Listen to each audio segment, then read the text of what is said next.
Mesdames, Messieurs, bonjour, bienvenue dans Place Publique. Alors nous sommes aujourd'hui à Yverdon avec le directeur de la fondation Saphir, André Almendinger, si je Oui, ne me trompe pas, oui, excusez-moi pour la de rien. prononciation. Alors nous sommes ici pour l'inauguration de la résidence Agathe dans laquelle nous sommes. Oui, bah, aujourd'hui c'est le grand jour. On inaugure cette résidence Agathe. Donc c'est Voilà. un projet d'habitat adapté et protégé. Voilà, alors ça se destine à quel genre de personnes? Alors c'est prévu pour la personne âgée qui a besoin, je dirais, d'un encadrement, qui a besoin de contacts sociaux, qui a peut-être besoin également d'un suivi au niveau des soins. Ceci sera assumé par les CMS de la région d'Yverdon. Mhm. Et dans ce cadre-là, on a prévu de mettre à disposition 36 appartements, 26 appartements de 2 pièces et 10 appartements de 3 pièces. D'accord. Alors c'est une résidence d'un certain standing tout de même. Il y a Que- certaines prestations, une salle de fitness, une médiathèque et un Voilà. lieu de vie commun dans lequel nous sommes avec une splendide terrasse.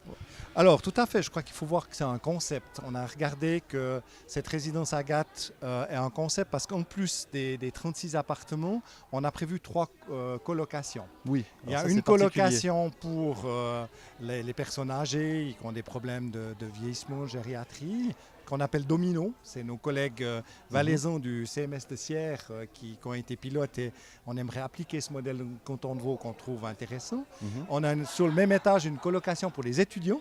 On pensait que l'aspect intergénérationnel, qui est également de la vie dans ce bâtiment, était pour nous important. Donc il y a 7 chambres pour les étudiants.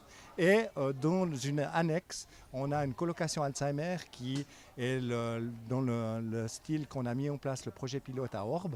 Donc on va également ouvrir ici sur la colline de Bellevue à Yverdon pour 6 colocataires qui bénéficient à eux alors en permanence d'un accompagnement 24 heures sur 24. D'accord, alors ça c'est vraiment très particulier. Une Voilà. colocation de personnes atteintes de la maladie d'Alzheimer, c'est peut-être quelque chose de compliqué à gérer. Donc c'est quelque chose que vous avez déjà mis en place quelque Oui, part? alors nous sommes pilotes. C'est un projet qui est parti par Alzheimer Suisse au départ Mhm. avec la directrice Madame Brigitta Martenson.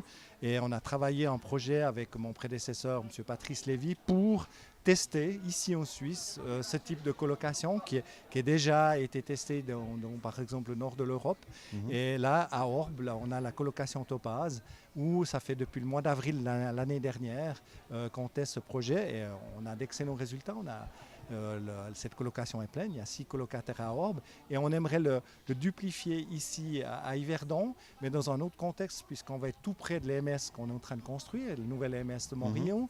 Il y aura un centre d'accueil temporaire, un centre de jour tout près. On aura nos locaux de toute l'équipe de gestion de la Fondation Saphir et donc on pourra certainement apporter encore un mode d'accompagnement pour les locataires de cette colocation Alzheimer d'une façon différente qu'à Orbe. Et on souhaite faire un deuxième projet pilote. Très bien. Bah, écoutez, merci beaucoup pour toutes ces précisions. Mais de rien, merci à vous. De rien. Voilà, cette émission est maintenant terminée. Je vous souhaite à tous et à toutes une très bonne journée. Au revoir.